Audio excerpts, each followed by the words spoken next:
నమస్తే, welcome to వి3 news. ఒకప్పుడు ఉమ్మడి మహబూబ్నగర్ జిల్లా, ప్రస్తుతం వనపర్తి జిల్లా అయింది. అటువంటి మారుమూల గ్రామంలో జన్మించి అట్టడుగు స్థాయి నుండి ఎన్నో కష్టాలు పడి అక్కడి నుంచి హైదరాబాద్ వరకు తన ప్రయాణం సాధించి ఒక హైదరాబాద్లో కాదు, ఒక తెలంగాణలో కావచ్చు, ఎన్నో ప్రజలకు సామాజిక సేవ చేసి ఇప్పుడు ఒక స్థాయిలో ఒక మల్లేష్ మామ అంటే 10 మంది గుర్తుపట్టే విధంగా ఆయన ఉన్నారు. ఇటువంటి మంచి వ్యక్తులను పరిచయం చేయడంలో, ప్రజల ముందుకు తీసుకురావడంలో వి3 ఎప్పుడు ముందుంటుంది. ఆ నేపథ్యంలో మన ముందుకు మల్లేష్ మామని తీసుకొచ్చాము. మల్లేష్ మామ, నమస్కారం అండి. మీకు కూడా ధన్యవాదాలు. ఈ కార్యక్రమం చూస్తున్న ప్రజలందరికీ నా ఉదయపూర్వకంగా నమస్కారము. వి3 యజమానానికి నా ఉదయపూర్వకంగా ధన్యవాదాలు. ఇప్పుడు మల్లేష్ మామ అనే పేరు మీకు ఎలా వచ్చింది? ఇప్పుడు ఎక్కడ చూసినా సరే ఒక బిగ్ పర్సనాలిటీని అన్న అని సంబోధించడం చూస్తుంటాం చాలాసార్లు. కానీ చాలామంది చిన్నపిల్లగాడి నుంచి వృద్ధుల వరకు ఈ హైదరాబాద్లో కావచ్చు, తెలంగాణలో కావచ్చు, మల్లేష్ మామ మల్లేష్ మామ మల్లేష్ మామ, ప్రతి ఒక్కరు మల్లేష్ మామ అనే పిలుస్తారు.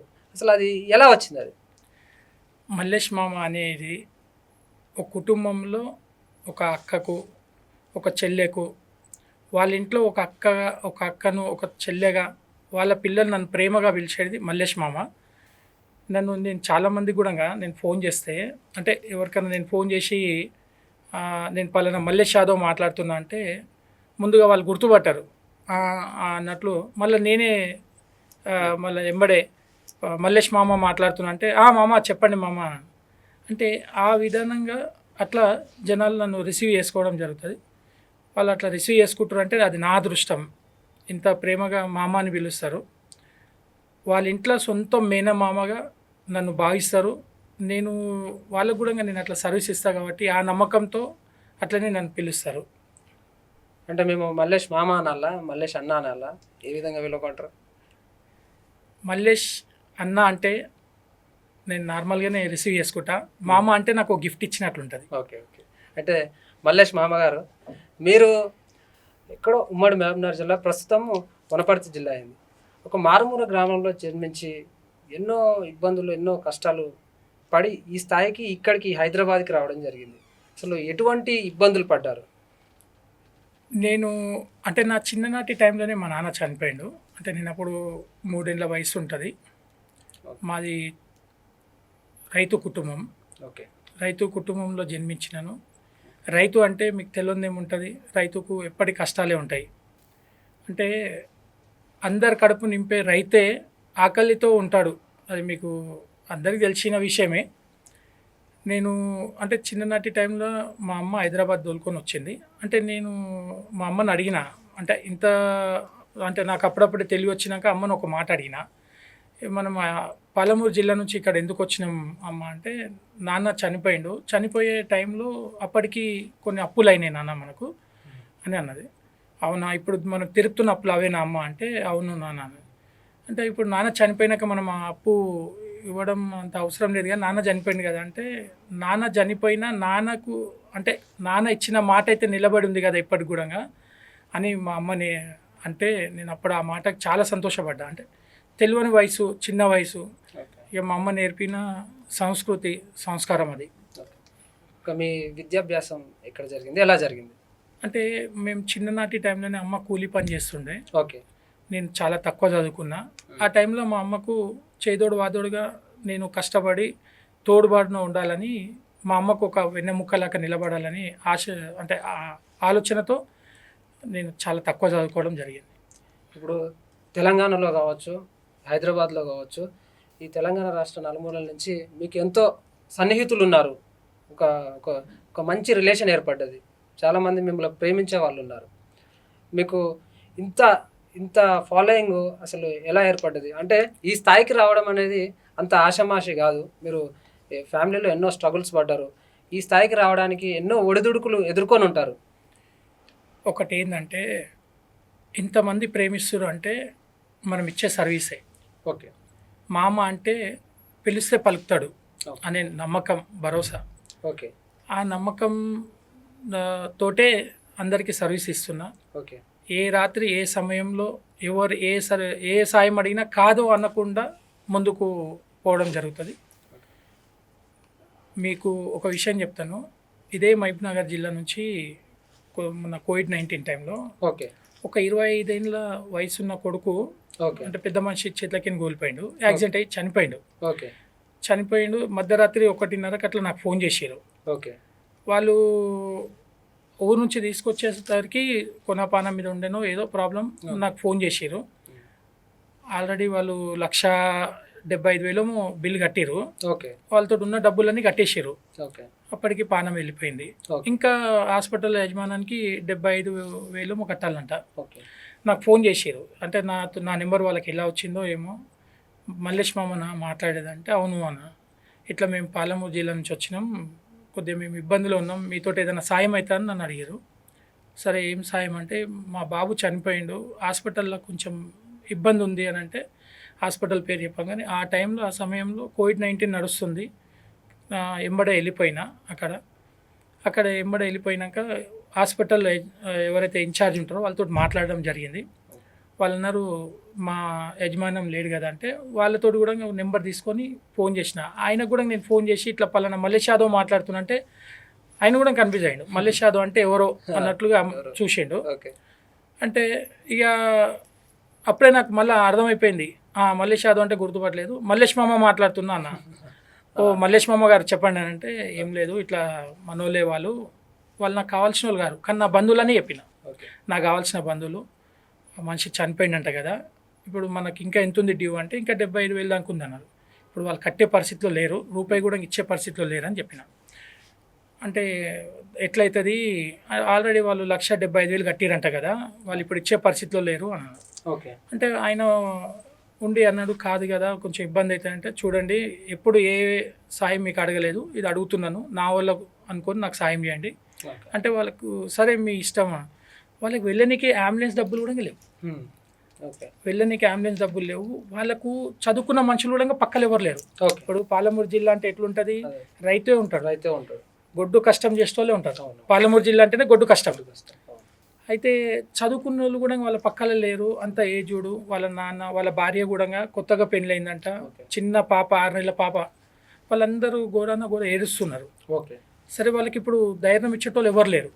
నాకు అనిపించింది సరే అంబులెన్స్ వాళ్ళకి అడిగిన మళ్ళీ ఎట్లా వెళ్తారు మీరు అంటే చూడండి అయ్యా అంటే సరే అది కూడా అంబులెన్స్ నేనే మాట్లాడి దాన్ని కూడా నా జేబులోకి ఇచ్చి వాళ్ళ హాస్పిటల్ అయినా కూడా వాళ్ళదే అంబులెన్స్ హాస్పిటల్దే, సరే అంబులెన్స్ డబ్బులు ఒక్కటి నేను కట్టాలుగుతా మీరు పంపించండి అంటే ఆయన కాదనలేదు. ఆ టైంలో కూడా ఆయన కాదనకుండా పంపించిండు అంటే అది మన గుడ్ విల్, అంటే మామకున్న గుడ్ విల్ ఇక ఆ టైంలో పంపించినాను.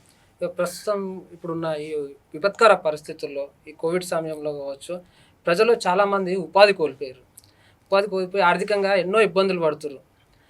కానీ ఈ హాస్పిటల్లో చూసుకున్నట్టయితే మీరు హాస్పిటల్ విషయం అన్నారు కాబట్టి హాస్పిటల్స్లో బిల్లులు టూ మచ్ చేస్తారు. వాస్తవంగా చాలామంది ఇబ్బంది పడతారు. ఇటువంటి వాడుతున్నప్పుడు ఇటువంటి హాస్పిటల్ ఇట్లా బిల్లులు ఎక్కువ వేయడము చూసినప్పుడు మీకు ఎలా అనిపిస్తుంది? నాకు చాలామంది కూడా ఫోన్ చేసి చెప్పారు. ఓకే. బిల్లులు ఎంత ఘోరంగా వేసిరంటే చాలామందికి కోవిడ్-19 అంటే తెలియని మహమ్మారి కాబట్టి ఈ తెలియని మహమ్మారి ఏం చేస్తుందో అనే భయానికి డాక్టర్లకు బానిస అయిపోయారు. మనోళ్ళు చాలామంది బానిస అయిపోయారు. కానీ వాళ్ళు కూడా ఇష్టం వచ్చినట్టు దోసుకోరు. మళ్ళీ ఇట్లాంటి దోసుకోనికి అవకాశం వస్తుందో రాదో అని కూడా అంటే హాస్పిటల్ వాళ్ళు చాలామంది చాలా ఘోరంగా దోసుకున్నారు. దాని మీద కూడా నేను ఫైట్ చేసిన. మీరు గ్రూప్ 2 ఒక లేడీ మహబూబ్నగర్ జిల్లా వాళ్ళే మీరు చూసిరు కదా, వాళ్ళు డెడ్ బాడీ పెట్టుకొని డబ్బులు సంపాదించారు. ఆ విషయంలో కూడా మనం పోయి మాట్లాడడం జరిగింది. చాలామందికి నాతో అయినంత వరకు అయితే నేను నా దృష్టికి ఏదైతే వచ్చిందో నా దృష్టికి వచ్చింది నేను పోయి మాట్లాడి వాళ్ళతో నేను ఎంత తక్కువ చెప్పాలో అంత తక్కువ చెప్పించి నా వంతు సాయం నేను చేయడం జరిగింది. ఇటువంటి సామాజిక సేవ చేయాలనే ఒక మనస్తత్వము అసలు అది ఏ విధంగా వచ్చింది? ఇప్పుడు ఏదైనా సరే ఇప్పుడు ఒక మాట చెప్తే ఆ మనిషి నడవడిక అనేది అసలు స్వతహాగా ఒక అనుభవం అనేది అనుభవాల వల్ల ఈ సామాజిక సేవ చేయాలనే ఒక మనస్తత్వం ఏర్పడుతుంది. అసలు మీకు ఎటువంటి అనుభవం వల్ల మీకు ఈ సామాజిక సేవ చేయాలనే ఒక ఆలోచన ఒక ఇంట్రెస్ట్ ఎలా కలిగింది? ప్రతి మనిషికి ఒక చీకటి ప్రపంచం అనేది వస్తుంది. ఆ చీకటి ప్రపంచం నాలో కూడా జరిగింది. మీరు ఎన్నో కష్టాలు పడ్డారు కదా, దాంట్లోకి వెళ్ళి ఆ కష్టాలు మీరు అనుభవించారు కాబట్టే కొంచెం ఇబ్బంది పడే వాళ్ళని చూసి ఈ విధంగా సేవ చేస్తారా? అంటే మనం చాలా చిన్న స్థాయి నుంచి వచ్చినాం కాబట్టి అదే. కష్టాలు తెలుసు కాబట్టి బాధలు తెలుసు కాబట్టి ఎదుటి మనిషి బాధపడుతుంటే చూడలేకపోతుంటాం. ఓకే. మన వంతు ఎంతవరకు అయితే అంతవరకు సేవ చేయాలనే భావనతోటి ముందుకు పోవడం జరుగుతుంది. ఒక విషయము ఈ క్వశ్చన్ అడగాలనో లేదో నేనైతే మీరు ఎంతమందిలో ఉన్నా, ఏ మీటింగ్కి వెళ్ళినా, ఏ పార్టీకి వెళ్ళినా కూడా నలుగురితో నవ్వుకుంటూ ఉంటారు. అసలు మీ ఫేస్ చూస్తే ఒక నవ్వు కళ అనేది ఉంటుంది. కానీ ఇటువంటి వ్యక్తిత్వం ఉన్న మీరు ఒక చీకటి కోణం, ఒక దాగున్న కోణం ప్రజలకు చాలామందికి తెలియదు. ఇప్పుడు తెలంగాణ రాష్ట్రం నలుమూలలో కొందరు మిమ్మల్ని అభిమానించే వాళ్ళకు, కొందరికి మీ బాధ కూడా తెలియదు. మీ కుటుంబం గురించి, మీ ఫ్యామిలీ మ్యాటర్ అడగాలనో లేదో నేనైతే అడుగుతున్నా. మీ బాధ కూడా చూపిద్దామన్నట్టు అడుగుతున్నా. మీ సన్ ఎక్స్పైర్ అని, మీ కొడుకు ఎక్స్పైర్ అయ్యారనే ఒక బాధ జీవితంలో అన్నిటికన్నా ఎక్కువ బాధ నాకు నా చీకటి ప్రపంచం అంటే అదే. ఆడుతున్నాడు, పాడుతున్నాడు, చూస్తూనే చేతికి వస్తాడు కానీ సంతోషాన్ని భగవంతుడు మధ్యలోనే తీసుకొని పోయిండు. ఆ సంతోషం నాకు చాలా రోజులు ఉండనీయలే.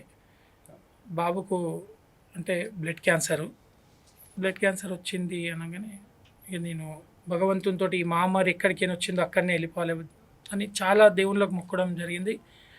ఇక చెప్పలేనంత బాధ. ఇక నేను ఇప్పుడు ఆ బాధ ఫుల్ఫిల్ చేయడానికి ఎంతమంది ఆ చీకటి ప్రపంచంలోకించి నేను బయటికి వచ్చిన అంటే ఒక సేవ చేసుకోవడం, ఈ నలుగురిలో అంటే వాళ్ళ బాధలు తీరుస్తుంటే నాకు అదొక ఆనందం. అంటే ఎవరైనా వచ్చి నా ఇంటి తలుపులు కొట్టి నాకు ఈ సమస్య ఉంది, ఈ ప్రాబ్లం ఉంది అంటే నేను వాళ్ళ ప్రాబ్లం తీరిస్తే నాకు ఎంతో సంతోషం. అంటే చాలామంది డబ్బులు సంపాదించుకుంటే సంతోషపడతారు, నేను వాళ్ళ బాధ తీరిస్తే నేను సంతోషపడతా. నాకు భగవంతుడు ఆ రూపంలో అట్లా తీసుకొచ్చిండు. ఇప్పుడు నా అనుకున్న వాళ్ళు చాలామంది ఉన్నారు, మీకు ఎంతో ఆప్తులు ఉన్నారు, ఎంతో మిమ్మల్ని ప్రేమించే వ్యక్తులు ఉన్నారు రాష్ట్ర వ్యాప్తంగా. ఇప్పుడు అలాంటి వ్యక్తులకు ఏదైనా హాని కలిగినా, ఎవరైనా హాని తలపెట్టినా మీరు ఏ విధంగా ట్రీట్ చేస్తారు వాళ్ళు? ముందుగా మా అమ్మ దగ్గరికి నుంచి నేను నేర్చుకున్నది నీతి, నిజాయితీ. మా అమ్మ నాకు నేర్పింది కూడా లంగతనం, దొంగతనం చేయకుండా మనము ముందుకు కొనసాగాలని మా అమ్మ నేర్పిన నీతి, నిజాయితీ. నా దగ్గర వచ్చే పిల్లలకు కూడా నేను అదే నేర్పుతాను. నా దగ్గరకు వచ్చే పిల్లలకు కూడా నీతి, నిజాయితీగా ఉండాలి. మనము ఎంత నీతిగా ఉన్నాం అనేది ఇంపార్టెంట్ అని నేను మన పిల్లలకు నేను చెప్తాను.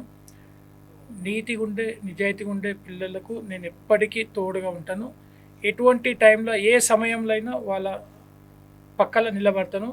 ఎటువంటి ఆపద వచ్చినా కూడా నేను ఖచ్చితంగా వాళ్ళ తోడుగా ఉంటాను. నా దగ్గర ఉన్న వాళ్ళు కూడా అట్లాంటి వాళ్ళే ఉన్నారు. అట్లాంటి వాళ్ళు ఎప్పటికీ నేను తోడుగా ఉంటాను. ఎటువంటి ఆపద వచ్చినా, ఏ సమయంలో వచ్చినా, ఏ రాత్రి వచ్చినా 24 అవర్స్లో ఎప్పుడు ఏ టైంలో ఫోన్ చేసినా రెస్పాండ్ అవుతాను. నా దగ్గర ఉన్న మనుషులు అట్లే ఉన్నారు, నేను కూడా అట్లనే ఉంటానని మనస్ఫూర్తిగా కోరుకుంటున్నాను. ఓకే మామ, ఇతరుతో ఇంటర్వ్యూ ఎలా అనిపించింది? నేను మీడియా ముంగటికి రావడమే ఇదే మొదటిసారి. V3కి అంటే నేను చేసే సేవా కార్యక్రమాలు గుర్తించి నన్ను ఇక్కడ పిలిపియడం చాలా సంతోషం అనిపించింది. ఎంత ముందుకు పోయినా, ఎంత ఎదిగినా ఈ V3కి నేను రుణపడి ఉంటాను. నాకు చాలా సంతోషంగా అనిపించింది. మీతోటి కూడా అంటే నేను మీడియా ముంగటికి రావడం ఫస్ట్ టైం కాబట్టి ఎట్లా చెప్తారో ఏం చెప్తారో అని భయపడ్డా మొదటిగా. మళ్ళీ అనిపించింది సరే ఏదైతే ఏం అడుగుతారో అని మొదటిగా నేను ఇంకా ముందైనా నిజం చెప్పాలంటే రావద్దు అనుకున్నా.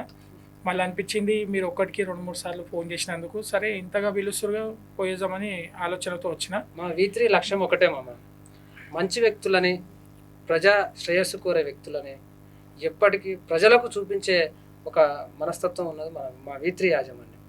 అందుకే మీలాంటి వ్యక్తులను ఎంతోమందిని పరిచయం చేస్తాం. ప్రజా శ్రేయస్సు కోరే వ్యక్తులు మేము ఎంతోమందిని పరిచయం చేస్తాం. నాకు చాలా సంతోషం అనిపించింది. నేను V3 యజమానానికి కృతజ్ఞతలు చెప్పుకుంటూ మీకు కూడా కృతజ్ఞతలు చెప్తాను. V3లో సునీల్ అన్న పిలుస్తుండు అంటే ఏమడుగుతాడో అనుకున్నా, కానీ చాలా సంతోషం అనిపించింది. నేను చేసే సేవా కార్యక్రమాలు గుర్తించి నన్ను పిలిచినందుకు నాకు చాలా సంతోషం అనిపించింది. సునీల్ అన్న గారు మీకు కృతజ్ఞతలు. మామ, మీరు ఎప్పుడు ఎక్కడ ఉన్నా, ఏ రంగంలో ఉన్నా, బిజినెస్ రంగంలో కావచ్చు, రాజకీయ రంగంలో కావచ్చు, మీరు రోజు రోజుకు అభివృద్ధి చెందుతూ మీరు ఉన్నత స్థాయిలో ఉండాలని, ఇలాగే ప్రజల మనస్సులో చోటు సంపాదించుకొని ప్రజలకు సేవ చేస్తూ ప్రజల మనిషిగా ఉండాలని మా V3 న్యూస్ ఛానల్ తరఫున మనస్ఫూర్తిగా కోరుకుంటున్నాం. మీరు ఎంతో బిజీగా ఉన్నా కూడా మేము అడగగానే మా V3కి ఇంటర్వ్యూ ఒప్పుకున్నందుకు ధన్యవాదాలు మామగారు. సంతోషం. నమస్కారం. నమస్తే.